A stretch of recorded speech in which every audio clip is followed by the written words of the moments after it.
This video is going to be on autoimmune disorders that also affect the joints and the muscle and the skin. So all the things we want to talk about MSK. Not only do they affect these areas, but they affect a lot of other areas. And so they're kind of this hodgepodge mix, and they can be very difficult to diagnose, but it doesn't mean you get to just jump into laboratory tests and hope they make the diagnosis for you. No, you still have to use your history, physical exam skills, and make a provisional diagnosis before you jump to those tests. We are going to talk about those tests, but we're also going to emphasize the importance of knowing how it presents, knowing the underlying mechanism. All right, so we'll start with the first one. First one is lupus, SLE. Shout out to House. So the S in SLE stands for systemic. Systemic. The E stands for erythematosus. So you get this reddening. Yeah, and lupus basically affects everything.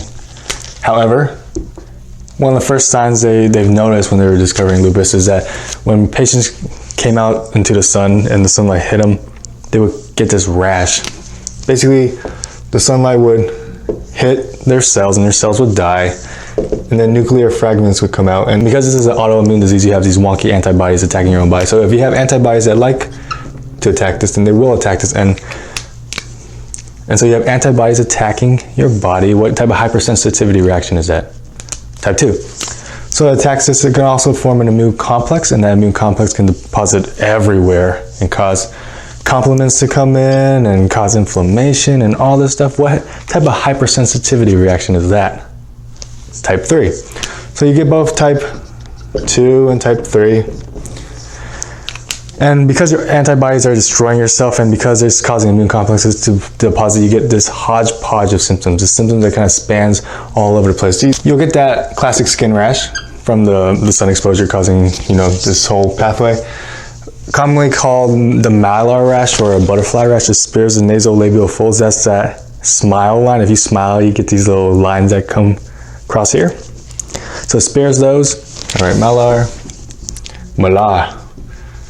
But you can have rashes anywhere, any sun-exposed area. It could be your arm, could be your back, any sun-exposed area. It can deposit in your joints. That's what I'm talking about in MSK. It can cause arthritis, joint pain. It can deposit in your mucosa, so cause ulcers like oral mucosa, cause oral ulcers. Kidneys. Hopefully you remember our renal talk. What kind of kidney problems does lupus cause? Well, all these immune complexes will deposit, and it can cause diffuse proliferative. If you recall, that's the one with the loops. They like to call them loops. These loops are just deposits of things like complements, the immune complexes, immune complex, and then the actual antibodies that were fighting against your nucleus. So anti-nuclear antibodies, or ANA. You can also have another type of kidney problem called membranous glomerular nephritis. Hopefully it's ringing a bell. Is that a nephritic problem or a nephrotic problem? That'd be nephrotic. It's called membranous because you have this thickened membrane from all these deposits. It can deposit in your heart and cause these vegetations or endocarditis, Libman Sacks endocarditis to be exact. Anytime you think of endocarditis, anytime you think of endocarditis, you're thinking of bacterial endocarditis. That's the main one. That's the serious one. That's the problem. All right, this is not bacterial. So this is non-bacterial. And the dead giveaway is on both sides. I've seen questions that say things like on the apical and the basal side, and I'm just like rolling my eyes. It's just trying to say both sides. So if it's both sides, non-bacterial, lupus. Easy as pie. What are some lab findings? All right, lab findings. You're going to see these antibodies attacking your nuclear fragments. So these are your anti-nuclear antibodies, or ANA. Now ANA is very sensitive, but it's not very specific. So if you have a negative ANA, you kind of know it's not lupus. If you have a positive ANA, you know it's something. You don't know it's lupus because it's not specific. You know it's something. So you follow it up with a more specific test. So more specific tests would be antibodies against things like double-strand DNA, basically attacking your own DNA. And they realized that a lot of people with renal failure and kind of poor prognosis had more of these, so it has a little bit of prognostic value also. So that's one of the more specific tests. You can also have anti-Smith, which is against SNRPs. These are things that cut out your introns and extrons in your RNA. So anti-SNRPs, and these don't have a prognostic factor. So those are your sensitive tests and your more specific tests. Some general tests, you can look for complements. What do you think will happen? Recall, when you have the immune deposition, then your complements come and activate, causes a lot of inflammation and a lot of pain. So you kind of use up all those complements. So complements will be decreased. So they might say C3, C4 decreased, and then something called CH50. What the heck is CH50? CH50 is just a test for complements. So if you use up all your complements, that'll also be decreased. Last thing to note, drugs can cause a mild form of lupus. We call that drug-induced lupus. This is highly related to an antibody called anti-histone antibody. So they're displaying all these signs we talked about, and it says anti-histone antibody. You're thinking of a drug, and then look for a history of some sort of drug, and then the next step would be discontinuing that drug, okay? So anti-histone is drug-related or drug-induced lupus. Now there's one more test, and I know there's a lot of tests, but there's one more test, not really specific, but commonly seen in SLE, and this is antiphospholipid. Phospholipids, you recall, are found in your membrane, so this is anti-membrane antibodies. Antiphospholipids, sometimes you can have this antiphospholipid antibody, but not have all these signs of SLE, so the malar rash, all this kidney dysfunction, all this Libman Sacks. If you have just this antibody, we call that antiphospholipid syndrome. Hey, that's very convenient. What does this antibody do? Well, it attacks your membrane. It can cause inflammation and thrombosis. That's the key. It causes thrombosis. That is the dead key. So they'll come in with a history of thrombosis. Okay, can't stop saying thrombosis. Thrombosis. So thrombosis, obvious ones are things like strokes, MIs, even venous thrombosis, so DVTs. The not so obvious ones are things like recurrent pregnancy loss. That's actually one of the more common ways we pick this up in females. They'll just have recurrent spontaneous abortions because they're having thrombosis and basically auto-aborting. So spontaneous abortions, and they'll say it in the question stem, a girl with like 3, 4, 5 spontaneous abortions can make you think antiphospholipid syndrome. And what the heck are antiphospholipids?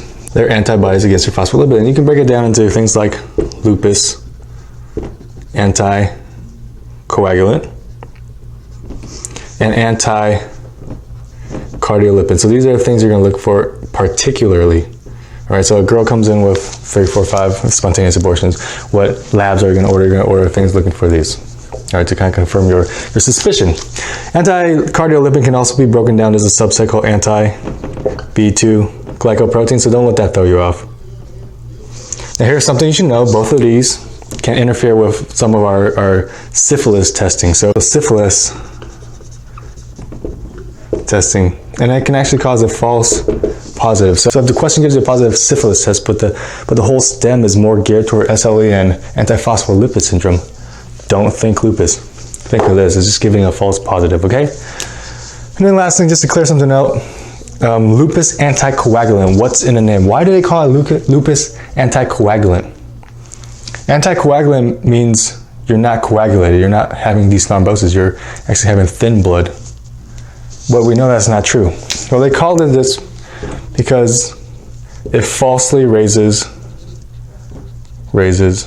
tests that measure blood coagulability, in particular PTT. So this actually makes it look like you're anticoagulated.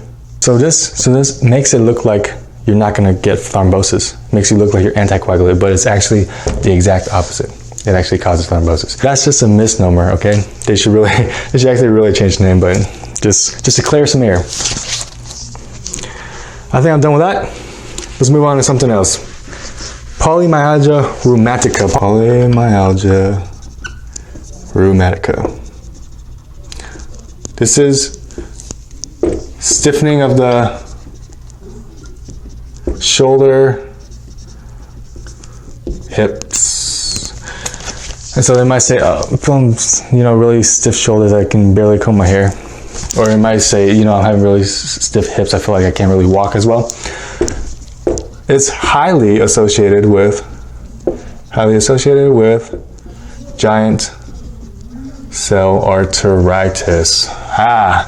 You know by now, I'm not going to ask you anything about polymyalgiarheumatica. You know by now, I'm going to ask you everything you know about giant cell arteritis. Don't just memorize associations. Know everything about that association. You went through cardio. Tell me everything you know about giant cell arteritis. If he says a vasculitis, it's not good enough. If he says a large vessel vasculitis, that's a little bit better. If he says a large vessel vasculitis that shows giant cells, affects your temporal artery, can cause jaw pain, initial screening tests increased ESR, then we're getting somewhere. That's what I'm talking about. All right, so you have to get to that point of thinking. Just be able to crank all that out, and then it makes the step very, very easy. So they'll have all the signs of giant cell arteritis, and then talk about hip pain and shoulder pain. What is it? Polymyalgiarheumatica. Highly, highly associated. In fact, they go together like a horse and carriage. Like 60% of people that have GCA also have this. Okay, so they go together. So don't learn one without the other. Next up, fibromyalgia. Fibromyalgia is just widespread pain. And all the kind of tests you run are negative, and all the imaging you run are negative. It's just this consistent, constant pain. And it's specific points too. Like you can actually point to it. In fact, that's how we make the diagnosis. If there are specific points of pain. There's 18 points in total. You don't need to know the points, but there's like over 11 of the 18, then we call it fibromyalgia. There's some controversy about fibromyalgia, whether it's more MSK or whether it's more psychiatric, psychological pain. And this is probably a mixture of both, because you can treat it with things like exercise, things like antidepressants. These are all more aligned with the psychiatric part, and then things like neuropathic drugs, neuropathic pain drugs like pregabalin. So these are things that work on neuropathic pains, nerve damaged pains, like things like nerve pain you might see in diabetes. So the pathway of fibromyalgia is probably a mixture of both MSK and neuro. That's fibromyalgia. Next up is going to be polymyositis and dermatomyositis. Why am I linking them together? Well, both of them cause muscle weakness.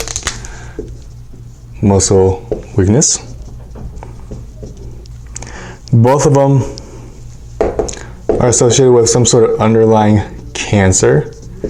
This is autoimmune, so they're thinking that the cancer creates these antibodies that attack your body, causes that muscle weakness. So they're both associated with cancer, especially GIT cancer.